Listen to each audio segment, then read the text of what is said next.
Service in Upton, New York has issued a severe thunderstorm warning for Fairfield County, Central Middlesex County, New Haven County, Northern Westchester County in southeastern New York, Eastern Putnam County in southeastern New York, until 9:45 p.m.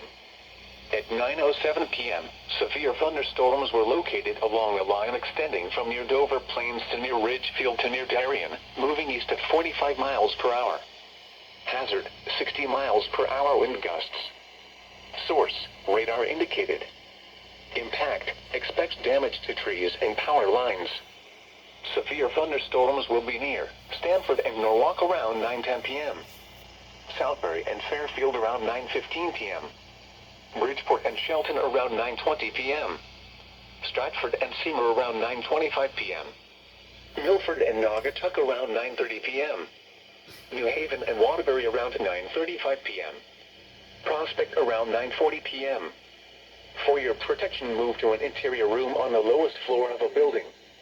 Torrential rainfall is occurring with these storms and may lead to flash flooding. Do not drive your vehicle through flooded roadways.